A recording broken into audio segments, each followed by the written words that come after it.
Welcome to the Stellar Vault. Say hi in the comments to awaken the archive. Then like, subscribe, and let the tale begin. Stabilizers holding. Stable. Heat sig at 91%. Radiation bleed contained. Medical cargo still secured? Affirmative. No loss. The bridge of the TSV Spartacus glowed in low operational blue. The humanitarian beacon pulsed above the main console. Unmistakable, universally recognized. A white triangle surrounded by a golden ring. Commander David Nelson stood at the viewport, arms folded, watching the fractured planet below turn slowly under cloud. Byros III, barely more than a scarred husk. The Revari and the Celt had been killing each other here for 12 years. Nelson's ship wasn't here to fight. It wasn't even armed. Its only weapons were triage drones, portable cryopods, and a full deck of volunteer medics from Earth Aid. The Spartacus operated under Treaty Class 0, which meant even warships were supposed to leave them alone. "Final drop run begins in 10, said Flight Officer Davenport, swiveling in his harness. Landing corridor's been cleared by the Revari. Celt civilians loaded and waiting. Nelson gave a small nod. Deck separation protocol in place? Yes, sir. Celt stay on level 3. Revari in med bay. Strict quarantine. Tension still ran under his voice. Last run, 2 Celt had tried to kill a Revari patient mid-flight. Down below, autoloaders shifted as volunteers prepped evac modules. Bodies were moved. Fluid stabilized. The crew had barely slept in 40 hours. Nobody complained. They didn't come for comfort. Landing trajectory confirmed, Davenport said. Beginning approach. Then, a soft tremor. Nothing visible, just the ship's spine humming wrong. Something pinged us, Davenport said. Localized, not a weapons lock. Nelson stepped toward him. Telemetry. Scanning. Hold. The second tremor wasn't soft. It threw the Spartacus sideways. Explosion, port side hull! Pressure drop on deck 7. Medical bay destabilizing. The blast came before the words finished. Plasma. Direct. Targeted. Decks 6 through 9 shredded. Cryo units vaporized. The medbay ruptured inward. Civilians and crew alike were incinerated in a split-second combustion arc.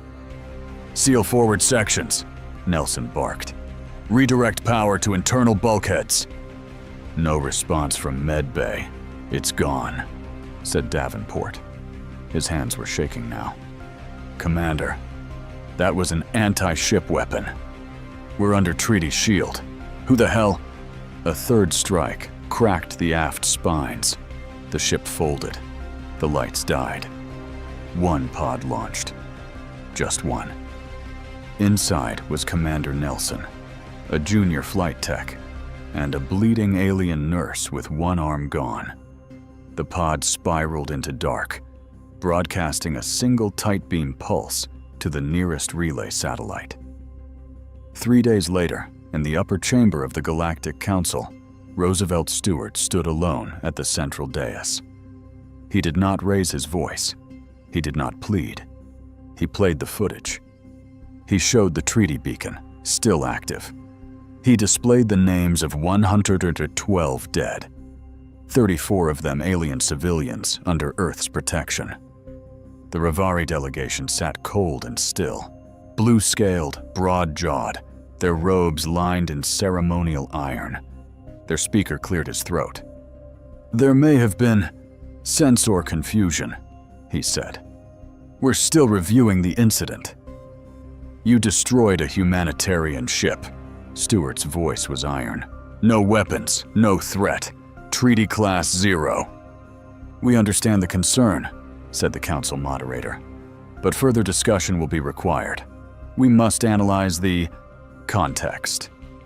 Stewart didn't argue, didn't reply. He turned, walked out of the chamber, entered the secure Terran relay, activated the encrypted channel. 2 words. They stalled. The voice from Earth came 3 seconds later. Calm, gravel-lined, final. Then they've made their decision. The message arrived in silence.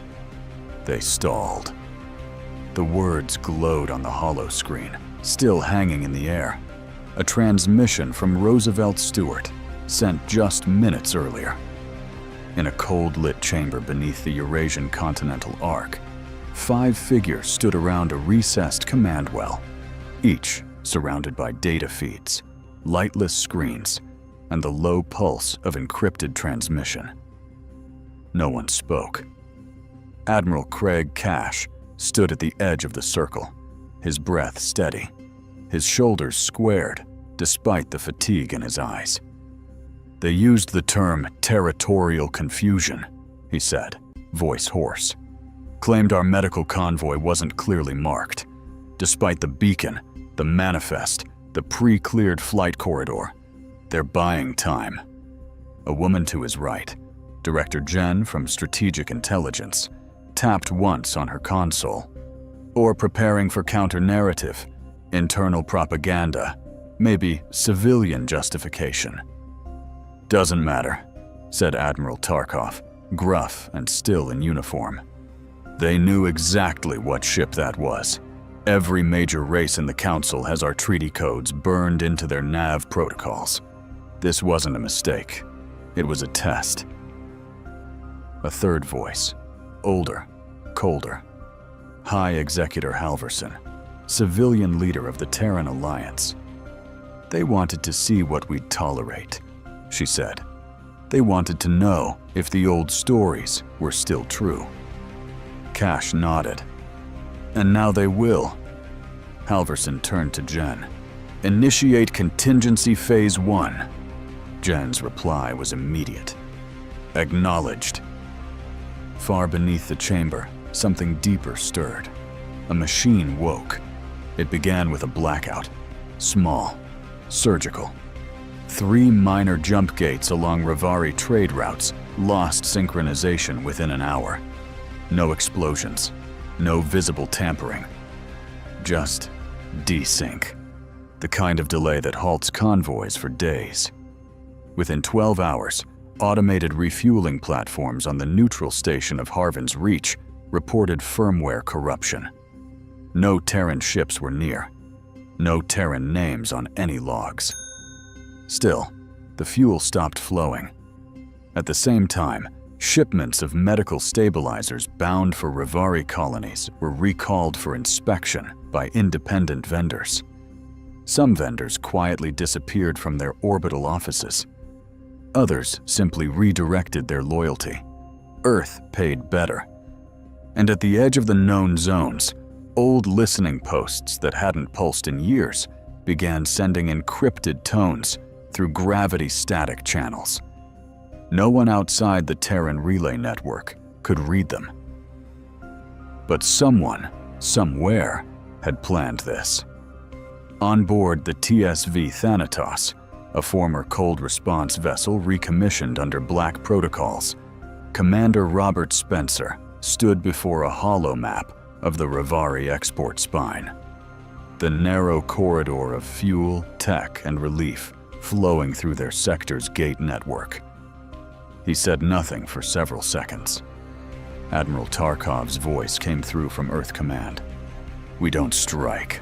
Not yet. We choke. They bleed without a single shot fired. Spencer nodded. They wanted to burn civilians to test our resolve, Tarkov continued. Now we test theirs. No fuel, no pain suppressants, no trade clearance. Let's see how their colonies respond when the Council doesn't send aid, and Earth doesn't send permission. Spencer zoomed in on the supply nodes. His finger tapped one by one. Show me where they should scream first. Back at the Galactic Council, the Revari delegation filed a formal protest. blaming Terran-sponsored piracy for delays in merchant routes and civilian shortages. The Council acknowledged the message, but did not reply. No declarations, no condemnations, just the sound of power being quietly redistributed. Earth had said nothing. And yet, the galaxy had started listening. The Council chamber of interstellar order shimmered with quiet tension. Dozens of delegates from every corner of the known galaxy hovered or stood within their assigned rings. Some were ancient, beings of thought glass and light. Others wore battle armor etched with old scars. The air vibrated not with sound, but anticipation.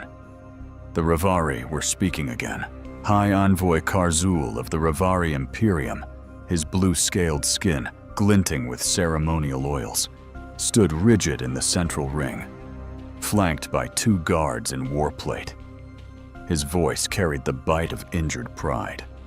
We submit this session under Emergency Article 9. Humanity has taken unilateral action against our systems. They have begun economic sabotage, targeting fuel convoys, diverting medicinal supply chains, and disrupting our interstellar trade. His claws twitched. This is not retaliation. It is an undeclared war under the veil of bureaucracy. Silence.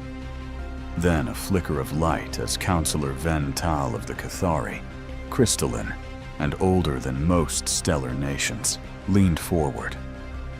You speak of sabotage, Envoy Karzul, but was it not your forces that opened fire on a relief ship under humanitarian beacon? There was battlefield confusion. Karzul snapped. The region was unstable. We could not confirm the vessel's intent. Councillor Tal was still. Then, and yet the beacon was active. The Spartacus was unarmed. Civilians aboard. Your own wounded were being extracted. Karzul's tail lashed. Another voice entered. Smooth, surgical. The Joran delegate, small and limbless, floated in a globe of translucent gel. The Healer's Pact is older than your Imperium, older than this Council. Violating it is not confusion. It is choice. Soft murmurs rippled through the chamber. Karzul lifted his chin. Humanity's response was disproportionate. This trade war hurts millions, not just soldiers. This time, silence answered him. Long, uncomfortable silence. Then a final voice, low, neutral. From the center dais where the Speaker of the Council sat, cloaked in void steel and shadow. You brought this upon yourselves. You knew what the banner meant. You struck it anyway. The light over the Revari ring dimmed. The Council ended the meeting. Beyond the chamber, in the long corridors of the Terran diplomatic relay, Roosevelt Stewart stood before a quiet panel. He listened to the entire hearing via tight beam. His hands were clasped behind his back, face unreadable. They're unraveling, said his aide beside him. A younger diplomat, voice hushed. Stewart nodded. Good. Let them speak. The louder they cry, the more the galaxy sees who they really are. Across the fringe systems, aid ships under Terran relief banners continued their routes, escorted now by cruisers. In the Gathari belt, a Revari patrol ship veered away from a humanitarian convoy after scans detected a Spectre-class gunship flying silent escort. On Vena Station, black market vendors whispered warnings. Don't sell to the Revari. Humans are watching. And in orbit over Calhoun Prime, a broadcast flickered across diplomatic bands.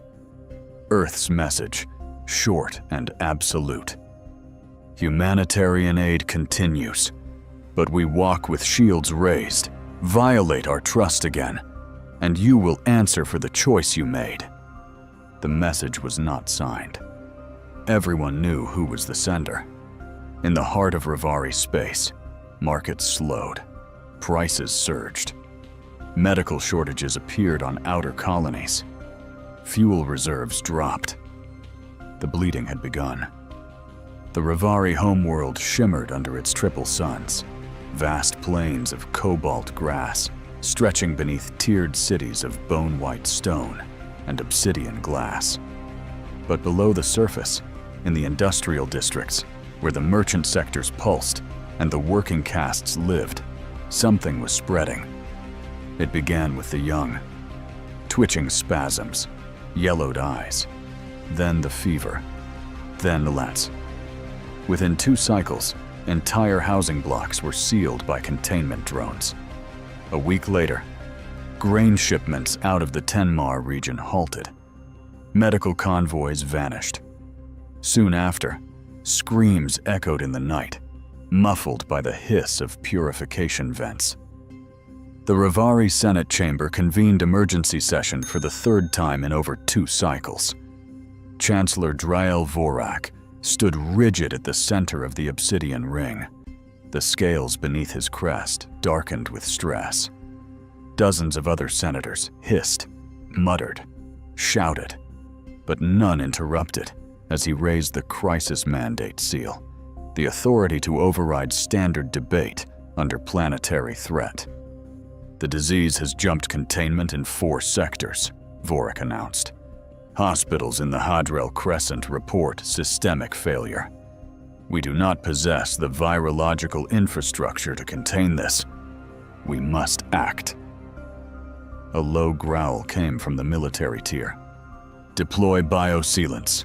Enforce martial quarantine. It's airborne, snapped High Medic Rather. Sealants delay the inevitable. We need synthesis, antiviral mapping. That kind of knowledge only exists off-world. Then we ask, Vorak said, without hesitation. Gasps followed. A full half of the chamber recoiled. You would seek aid from them? General Kor Valek growled, his claws flexing on the rail. The humans, after what we've done, after what they've done in return. They haven't destroyed us, Vorak said coldly. Not yet. And if you've seen the containment reports, we're closer to collapse than any dreadnought strike could bring. But they've severed trade. They've blocked our outer lanes, crippled our markets. After we slaughtered their relief ship, another delegate spat. You think they'll listen to us now? We won't ask them directly, Vorak replied. We route it through the council. Human medtech is council protected.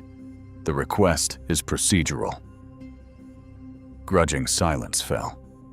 That same evening, the Galactic Council received the transmission. It was formal, sterile, wrapped in diplomatic protocol. Request for humanitarian aid to assist in pandemic-scale outbreak on Revari primary world. Virological agents confirmed unknown. Civilian casualties escalating. Request council-protected medical research and assistance from treaty members with capable infrastructures. 2 hours later, the answer came back. Denied. Reason: standing interspecies disciplinary motion against Revari Imperium, pending resolution. Further review scheduled in 19 cycles. No medicine, no relief, just bureaucracy. There would be no help from above. So Vorak turned to below. In a sealed chamber beneath the central spire of the Revari High Citadel, Chancellor Vorak met in secret with 5 high ministers from the economic and trade sectors. They were not warriors, not politicians in the traditional sense. They were the hands of the Imperium, the ones who moved ships, fuel, medicine, food. And now, they were staring at collapse. They're going to let us die, whispered Minister Corin Tal, voice growling. Not through war, through silence. And the Council won't lift a finger, added Minister Rev. We brought this on ourselves. The chamber went quiet as Vorak leaned forward. Then we reach out beyond the chamber. How? Unofficially, he pulled a sealed data capsule from his robes. This came from Varesh before he was arrested. It's a secure human comm channel, a backdoor path to an Earth diplomatic node that existed before the Council was formed. Not official, not monitored. We use it. The others hesitated, but no one refused. The signal sent by Chancellor Vorak crossed 6 dead satellites and 4 silent nodes. It bounced through derelict rings above Cygnus, piggybacked a black line pulse across a hollowed-out comet core, and reached its destination. New Jakarta, Earth's silent military capital. Within 5 minutes, it was decrypted. Within 10, it was delivered to Roosevelt Stewart, Earth's senior diplomat. He didn't blink. He didn't speak. He simply stood, then walked down the long corridor of the Terran diplomatic relay and entered the secure chamber below the surface. On the screen, the full message. The Revari suffer, a contagion without cure. Civil collapse is imminent. We have no illusions. Our former leaders brought this. They silenced your pleas, denied their crimes. We are not them. We ask not for mercy, but for the sake of the innocent. We ask for your science. If not to save them, then to make the dying shorter. Stewart stared at the screen for a long time, then finally spoke. Not to the message, but to the aide behind him. Don't respond. On Barihman, the seat of the Revari Imperium, the plague spread. Markets burned, districts collapsed. The silence that followed wasn't fear. It was rage, and it was moving. The smoke over Bar Eman had stopped rising. Not because the fires were out, but because there was no one left to scream. District 12 fell first. Then District 8. Within 72 hours, nearly a quarter of the Revari population centers had collapsed into ungoverned, quarantined husks. Hospitals turned into charnel houses. Streets were cordoned off by automated turrets. Entire family lines vanished without trace. And the Senate still argued. Chancellor Drael Vorak stood at the heart of the rotunda, voice raw from shouting into a chamber that no longer cared. We are dying in real time, and you refuse to adapt. The Council has denied us. Earth has denied us. And you still sit here bickering about jurisdiction and pride. General Kor Valek, skeletal in his blackened exoplate, hissed from the upper bench. And what would you have us do, Vorak? Beg, on our knees, like parasites. We already are parasites, General Valek. Vorak snapped. We fed on the treaties. We fed on peace. And now, when the blade comes, we realize we cannot stand. There's nothing left but lies and protocol. You're weak, someone spat. No, Vorak growled. I'm done with all of you. He stepped back from the podium, drew a narrow blade from his ceremonial sash, and placed it on the marble floor. I resign. Murmurs turned to shouting, then to chaos. But no one stopped him as he turned and walked out of the Senate, robes trailing across the sickly light of a dying empire. Across the city, in the shattered lower wards, the real guard moved. They weren't Senate loyal, not military, not bound by tradition or chain of command. Ex-enforcers, scientists, merchants. Some had once served in Earth's peacekeeping missions or worked under Council NGOs. Disillusioned, exiled, but organized. And now, they had a leader, Tarak Vel. Once a systems administrator for the Revari Diplomatic Corps, later purged during the Spartacus aftermath for sympathetic behavior, presumed executed.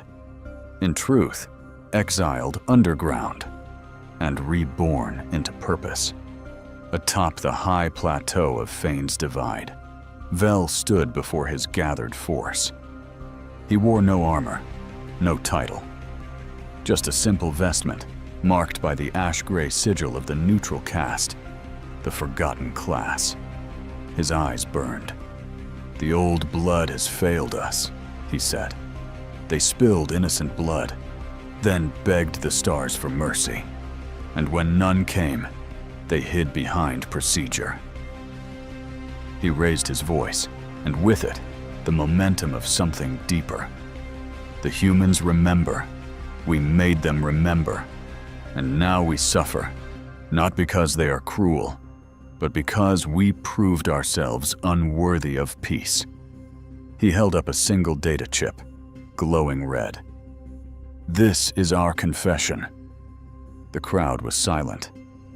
"This contains the full, unaltered records of the Spartacus strike, the intercepted orders, the masked protocols, the Senate's cover-up. All of it." A murmur, then voices, then roars of approval. Tarak Vel looked up at the sick sky. "We bring them this truth not as leverage, not as trade, but as consequence. We cannot ask for salvation until we unmake the rot that brought us here." And behind him, the real guard moved. They stormed the Senate 3 hours later. No blood was spilled. Most had already fled or locked themselves inside their own bunkers. Chancellor Vorak was left untouched. He watched as Vel entered the Hall of Mandates with 5 neutral medics at his back, dragging chained figures behind them, including General Valek. "We offer them," Vel said, staring into the broadcast array. "These are the ones who ordered the strike. These are the ones who denied justice. We give them to Earth not as barter, but as justice, long denied." He knelt beside the med station and opened the secure line from the Revari Diplomatic Corps. "This is Interim Chancellor Tarak Vel of Bar Iman," he said. "We ask not for aid, we ask for hearing, and we offer our shame freely." On Earth, the transmission reached New Jakarta within the hour. Roosevelt Stewart stood in front of the wall-length display. Then the message ended. Behind him, silence. Admiral Tarkov was the first to speak. "They've turned. They've repented," Admiral Craig Cash corrected. "There's a difference." Director Jen narrowed her eyes. "Still watching?" "Or another testing," Stewart added. "No," Admiral Cash said. "Now we measure the weight of their sincerity." He looked at the final frame of the transmission. General Valek, once untouchable, now shackled and bleeding, staring down a lens that would never blink. "Prepare the Thanatos for deployment," he said.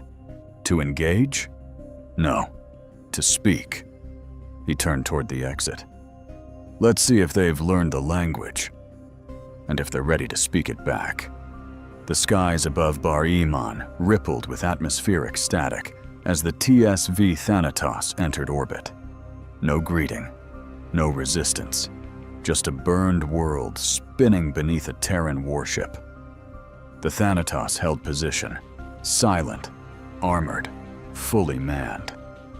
Behind it, 2 Intercept-class escorts flanked the corridor. They didn't broadcast identity. They didn't need to. In the command deck, Commander Robert Spencer stood at the forward console, arms folded as the feed from the surface came online. Below, the Revari capital flickered with power outages. Fires still dotted the western sector. Civilian transports were grounded. Entire districts remained sealed. A junior officer turned. "Transmission ready, sir? Diplomatic chamber is live." "Bring it up." The central display resolved. 3 Revari stood bound. General Valek, Minister Sav Terrell, and Overseer Nirel Vek. All bruised, all silent. Behind them, stood a leaner figure in plain robes, Interim Chancellor Tarak Vel. His voice was low but steady. "We bring them to you not in defiance, but in submission. These are the ones who ordered the Spartacus strike. We offer them to Earth's judgment." Spencer kept silent. Vel continued. "We've disbanded the High War Tribunal, withdrawn our border fleets. The outer corridor is no longer contested. This is not posturing. It's surrender without terms. We are dying. Famine, plague, collapse. Have you petitioned the Council?" Spencer's voice was neutral. Vel nodded once. "They denied us." A pause. "And you expect Earth to provide what the galaxy would not?" "No," Vel said. "But we hoped Earth would at least answer, and not through silence." Spencer crossed his arms. Silence was mercy. You lit the fire. You buried the truth. Then you begged the stars for indifference. What you received was restraint. He studied the bound figures. Then he added, "Earth has no use for executions. That's your old language, not ours." Vel's eyes didn't flinch. Spencer continued, "Transmit their confessions. Full records. No edits. No shielding. Broadcast across every channel, quadrant, and relay. Show the galaxy your shame. And the aid? You'll receive what is needed, nothing more. The convoys will be armed, escorted, watched. One delay, one deception, and we vanish. You rot alone." Vel gave a shallow nod. Spencer turned away. "Transmission complete. End the feed." The screen dimmed. Spencer walked to the encryption matrix, keyed a single-line dispatch to New Jakarta. "Aid authorized under armed constraint." On Bar Ihman, the chamber fell into silence. The former High Command was taken into custody. Their trial, per Earth's request, would be transmitted to every major system. The Revari would witness the stripping of their own pride. Across the stars, reaction was immediate. In the trade stacks of the Hounder Enclave, Earth credit surged. Revari markets collapsed. The crystalline towers of the Shi'ar Kin paused all Revari diplomacy and opened direct lines to Terran logistics. The Domatul issued a memorandum. Treaty class violations bear generational consequence. But on Earth, no celebrations followed.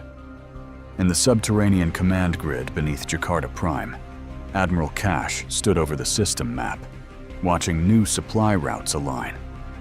Red escort vectors blinked into place. Beside him, Director Jen folded her arms. "Response cells already forming.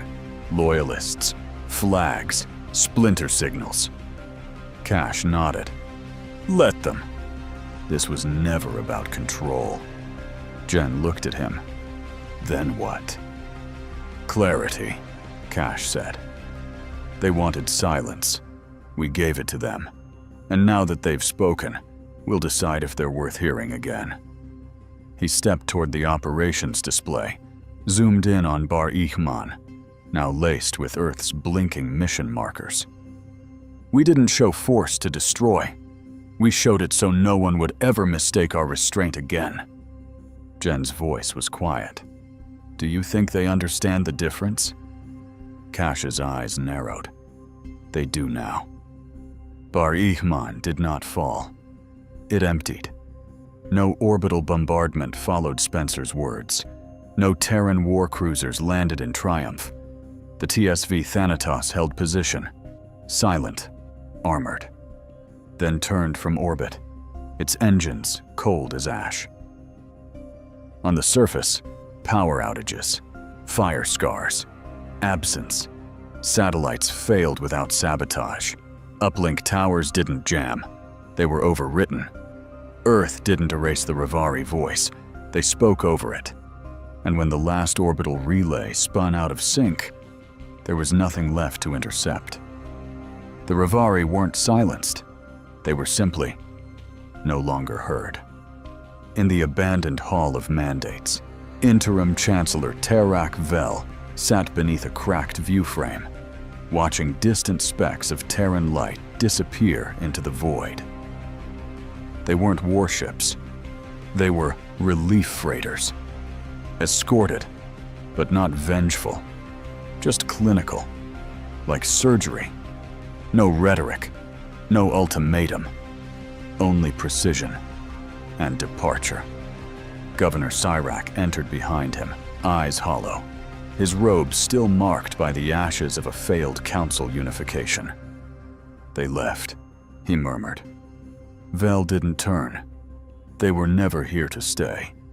Cyrak's voice faltered. "Is this forgiveness?" "No," Vel said. "This is history, when you ignore the last warning." He stood slowly. "We lived in their silence. Now we live in their memory. That is our punishment."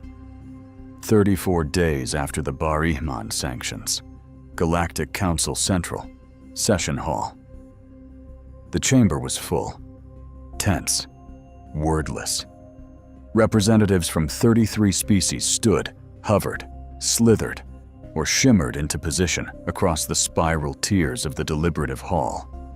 No ceremonial greetings, no posturing. Bar Ihman had redrawn the map.